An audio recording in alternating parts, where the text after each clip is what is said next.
بہت سے American oil workers, engineers اور ان کی فیملیز سعودی عربیہ آنا شروع ہو گئے۔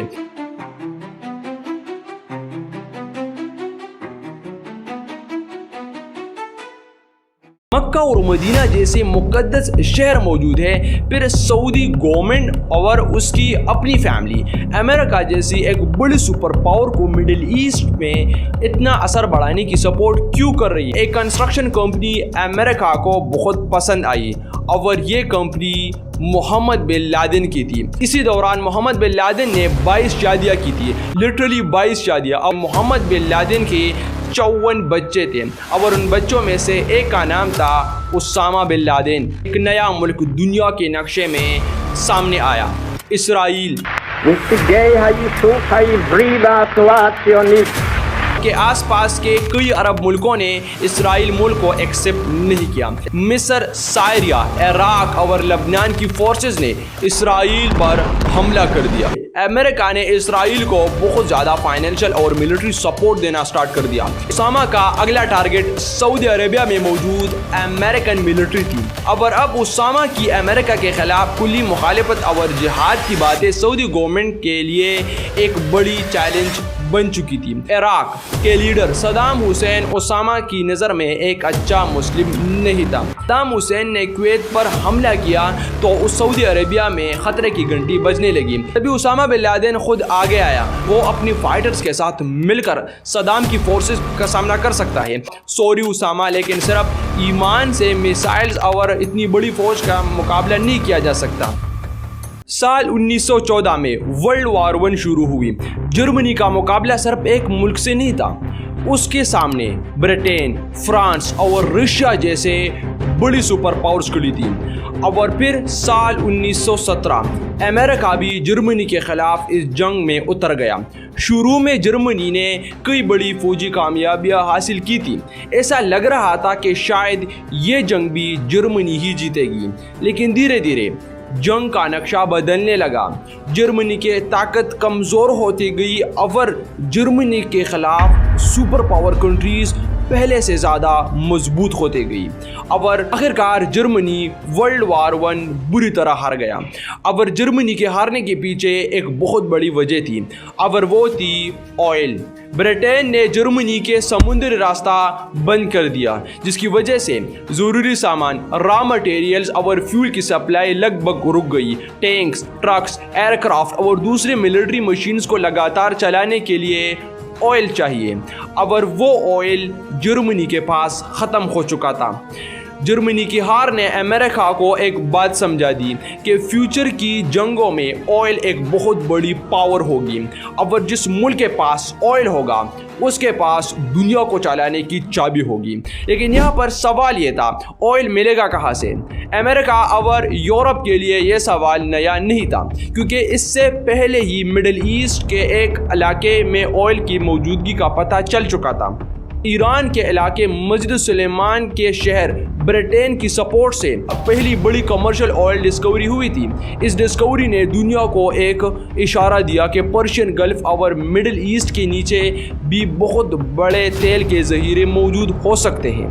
اب امریکہ سمجھ چکا تھا کہ اگر فیوچر کی طاقت آئل سے جڑی ہے تو ان علاقوں تک پہنچنا ضروری ہے۔ اسی لیے دھیرے دھیرے امریکہ کی نظر مڈل ایسٹ میں سعودی عربیہ کے ایک بہت بڑے ریگستان پر پڑی۔ سال تھا 1933۔ اسٹینڈرڈ آئل کیلیفورنیا کی ایک امریکن کمپنی نے سعودی عربیہ کے اس بڑے عربین ڈیزرٹ تک رخ کیا، لیکن اس مشن میں بہت بڑا خطرہ تھا۔ سب سے پہلے خطرہ یہ تھا کہ کسی کو کے پاس پکا پروف نہیں تھا کہ اس ریگستان کے نیچے واقعی کمرشل کوانٹٹی میں آئل موجود بھی ہے یا نہیں۔ کمپنی کی ہزاروں شیئر ہولڈرز کے پیسہ اس پروجیکٹ میں لگنے والا تھا۔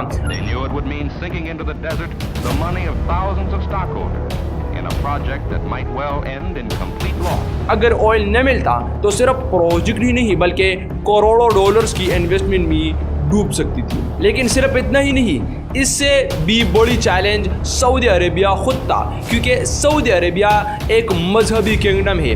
یہیں پر مکہ اور مدینہ اسلام کی سب سے مقدس جگہ موجود ہے۔ اسی وجہ سے ملک کی پوری مسلم دنیا میں بہت اہمیت حاصل ہے۔ اور اس وقت کے سعودی کنگ عبدالعزیز کو غیر ملکی، خاص طور پر ویسٹرن لوگوں کو اتنی آسانی سے ملک کے اندر کام کرنے کی اجازت دے گا یا نہیں دے گا؟ اس وقت سعودی عربیہ کی اکانومی بہت زیادہ گر چکی تھی، حج سے ہونے والی آمدنی بھی پہلی جیسے نہیں رہی تھی۔ سعودی حکومت کو پیسوں کی سخت ضرورت تھی اور انہیں امید تھی کہ اگر اس ریگستان میں آئل مل جائے تو اس سے سعودی عربیہ کی بھی معیشت کو دوبارہ کھڑا کر سکتا تھا۔ اسی لیے سال 1933 Standard Oil Company of California سعودی عربیہ کے سامنے ایک بہت بڑی فائنینشیل ڈیل رکھ دی۔ اس ڈیل کی سب سے خاص بات یہ تھی کہ پیمنٹ عام کاغذی کرنسی میں نہیں بلکہ گولڈ کی ویلیو کے مطابق طے کی گئی۔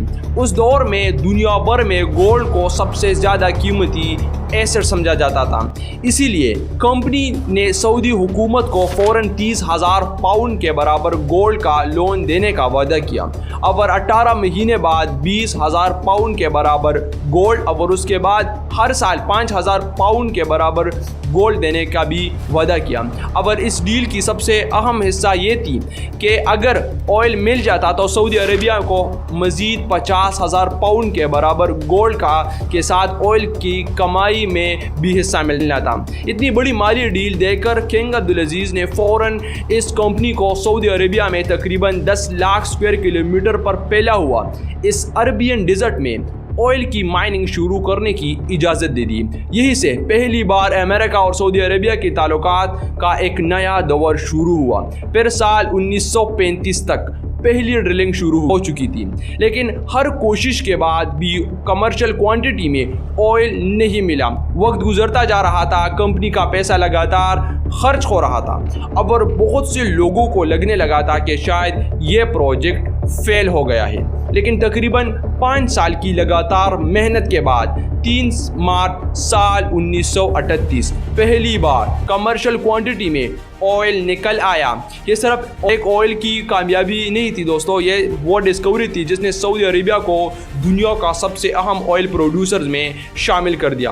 اس کے ساتھ ساتھ امریکہ اور سعودی عربیہ کے درمیان تعلقات بھی پہلے سے زیادہ مضبوط ہوتے گئے۔ پھر سال 1940 کے دوران بہت سے امریکن آئل ورکرز، انجینئرز اور ان کی فیملیز سعودی عربیہ آنا شروع ہو گئے۔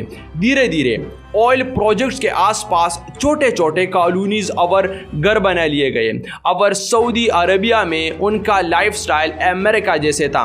وہاں عورتوں کو گاڑی چلانے کی اجازت تھی، الکوہل بھی پی جاتی تھی اور مووی تھیٹر بھی بنا دیا گیا۔ دھیرے دھیرے سعودی عربیہ امریکہ کا ایک چھوٹی سی کالونی جیسے نظر آنے لگی، لیکن بہت سے سعودی لوگ کنگ عبدالعزیز کے اس فیصلے سے بالکل بھی خوش نہیں تھے۔